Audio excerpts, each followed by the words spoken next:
রপ্তানির ক্ষেত্রে দেশের নতুন সম্ভাবনা হয়ে দেখা দিয়েছে ওমাসম।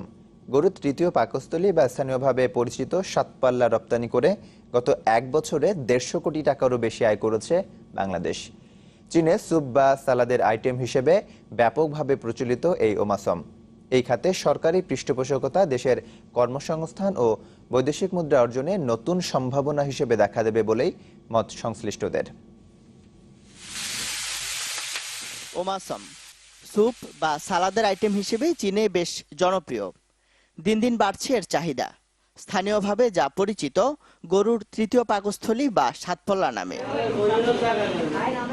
অজ্ঞতার কারণে দেশে জবাই করা পশুর বেশিরভাগ ওমাসমই ফেলে দেয়া হয়, যার মাধ্যমে পরিবেশ দূষণের পাশাপাশি বিপুল বৈদেশিক মুদ্রা হারাচ্ছে দেশ। তবে আসার কথা, গত এক বছরে চট্টগ্রাম বন্দর দিয়ে 12 জন রপ্তানিকারকের মাধ্যমে 150 শতাধিক কন্টেইনার ওমাসম রপ্তানি হয়েছে চীনে। তাতে বৈদেশিক মুদ্রা এসেছে 178 কোটি টাকা।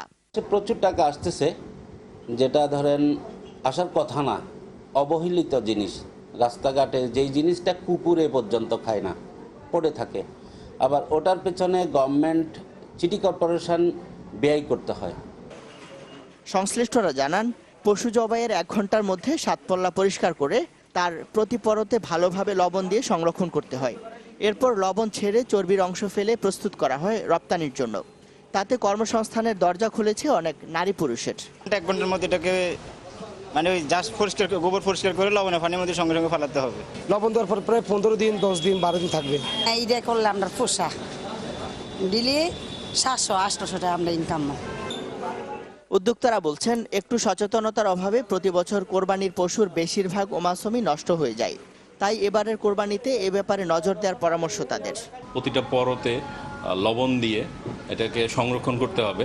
যেহেতু এখন আমাদের দেশের ওয়েদার অনেকটুকু আর্দ্রতা বেশি, তো সেই কারণে গরমের কারণে এটা নষ্ট হয়ে যাওয়ার অনেক সম্ভাবনা থাকে।